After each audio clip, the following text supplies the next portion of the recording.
لا إله إلا الله محمد رسول الله. لا إله إلا الله محمد رسول الله. اللہ تبارک و تعالی ہم سارے مسلمان بھائیوں کو سچی اور پکی توبہ کرنے کی توفیق عطا فرمائے۔ قرآن کریم کی ایک آیات ہے، یا ایھا الذین آمنوا توبوا الی اللہ توبۃ نصوحا، اے ایمان والو۔ اللہ تبارک و تعالی ہم سے مخاطب ہے، اللہ تبارک و تعالی کہہ رہا ہے اے ایمان والو توبوا الی اللہ، اللہ تعالیٰ کی طرف رجوع کرو، اللہ تعالیٰ سے توبہ کرو۔ کیسی توبہ؟ توبۃ نصوحا، سچی اور پکی توبہ کرو۔ اللہ تعالیٰ خود کہہ رہا ہے، حالانکہ وہ ہمارا خالق ہے، وہ ہمارا مالک ہے، اس نے ہمیں پیدا کیا۔ ایک خالق اپنے مخلوق کو پکار کر کہہ رہا ہے کہ آؤ اور مجھ سے توبہ کرو، مجھ سے معافی مانگو۔ یقین جانیے اگر دنیا کا کوئی بادشاہ ہمیں اس قدر نعمتوں سے نوازتا اور اگر ہم اس کی نافرمانی کرتے تو وہ ہماری کب سے پکڑ کر لیتا، لیکن یہ اللہ تبارک و تعالیٰ کی رحمانیت ہے کہ ہم اتنے نافرمان ہونے کے باوجود، حالانکہ ہم اسی کی نعمتوں کو استعمال کر رہے ہیں، سونے سے لے کر اٹھنے تک اور اٹھنے سے لے کے سونے تک اور مرنے تک ہم اسی کی نعمتوں کو استعمال کریں گے، اور اس کے بعد ہم اتنی نافرمانی کر رہے ہیں اللہ تبارک و تعالیٰ کی، لیکن پھر بھی اللہ تعالیٰ خود پکار رہا ہے اے ایمان والو اللہ تعالیٰ کی طرف رجوع کرو اور توبۃ نصوحا کرو، یعنی سچی پکی توبہ کرو۔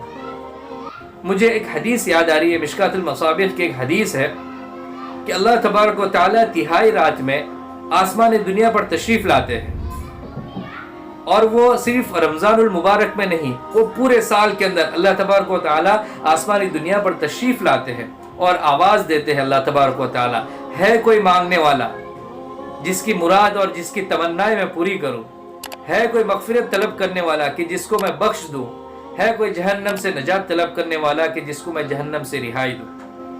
لیکن ہمارا کیا حال ہوتا ہے؟ ہم اس وقت سارے کے سارے سوتے پڑے ہوتے ہیں، الا ماشاء اللہ، جسے اللہ توفیق دے وہ اس وقت نماز میں اور اللہ تبارک و تعالیٰ کے سامنے سجدہ ریزی میں مشغول ہوتے ہیں، ورنہ ہمارا حال یہ ہے کہ وہاں ہمارا خالق ہمیں پکار رہا ہوتا ہے اور یہاں ہم سوتے ہوئے پڑے ہوتے ہیں۔ موسیٰ علیہ السلام کے قوم کا قصہ یاد آ رہا ہے۔ قفل نامی ایک نوجوان تھا، وہ بہت عیش پرست تھا، ہر روز رات کو ایک نئی لڑکی لاتا تھا اور اس کے ساتھ عیش پرستی کرتا تھا۔ ایک بار ایک لڑکی کو اس نے لے کر آیا، لانے کے بعد اس نے 60 دینار کے اندر اس کو ایک رات کے لایا، 60 دینار کے اندر صرف ایک رات کے لیے لایا۔ چنانچہ جب وہ لڑکی کو دیکھتا ہے، قفل جو ہے وہ نوجوان جب وہ لڑکی کو دیکھتا ہے تو وہ لڑکی جو ہے وہ رو رہی ہوتی ہے، اور وہ لڑکی قفل سے کہہ رہی ہوتی ہے کہ میں باعزت گھرانے کی لڑکی ہوں، میں باعزت لڑکی ہوں، لیکن فقر نے غریبے نے مجھے نیلام کر دیا۔ ہائے افسوس ہے ہم مالداروں کے اوپر، آج بھی اس معاشرے کے اندر بھی ایسے بہت سارے واقعات ہیں کہ مالدار لوگ چونکہ غریبوں پر خرچ نہیں کرتے، تو ہمارے مسلمان بہت سارے گھرانے ایسے ہیں کہ جس کی بہنیں نیلام ہو رہی ہیں کیونکہ غریب ہے، وہ اپنا خرچ نہیں اٹھا سکتی ہے اور مالدار لوگ ان کے اوپر توجہ نہیں دے رہے۔ تو آج بھی کئی ایسے گھرانے ہیں جو صرف فقر کی وجہ سے ان کی نوجوان بیٹیاں نیلام ہو رہی ہیں۔ تو ہمیں چاہیے کہ ہم جو ہے اپنے غریبوں پر توجہ دیں۔ اگر کوئی غریب ہے اور آپ کی استطاعت ہے تو آپ اس کی طرف اپنی استطاعت کے مطابق خرچ کریں۔ تو میں یہ کہہ رہا تھا کہ اس نوجوان عورت نے قفل سے کہا کہ میں صرف اپنے غریبی اور فقر کی وجہ سے آج نیلام ہو رہی ہوں۔ تو قفل نے کہا جاؤ میری بہن، جس عزت کے ساتھ تم یہاں آئی اسی عزت کے ساتھ واپس چلی جاؤ۔ حالانکہ پوری زندگی یہ قفل جو ہے عیش پرستی میں زندگی گزارا، زانی تھا، اللہ تعالیٰ کی نافرمانی میں زندگی گزارا، اور وہ موسیٰ علیہ السلام کا امتی تھا۔ ہم جو ہے امت محمدی ہے، ہم امت محمدی ہے۔ جب اللہ تبارک و تعالیٰ نے اس قفل کو نجات دیا، اس قفل کی توبہ کو قبول کیا، وہ بھی کس طریقے سے میں آپ کو بتاؤں۔ جب وہ نوجوان لڑکی اپنے گھر جا رہی ہے، قفل کو پتہ نہیں کہ میرا کیا ہونے والا ہے، وہ نوجوان لڑکی جب گھر پہنچتی ہے، یہاں قفل کا بیٹھے بیٹھے اس کو موت آ جاتی ہے۔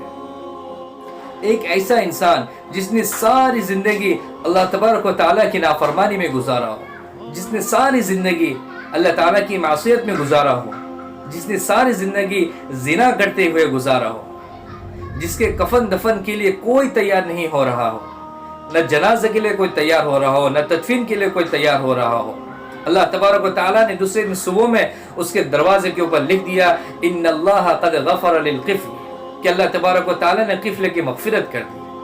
یہ اشارہ ہے اس طرف کہ جاؤ اس کے تدفین میں شامل ہو، جاؤ اس کے جنازہ میں شامل ہو۔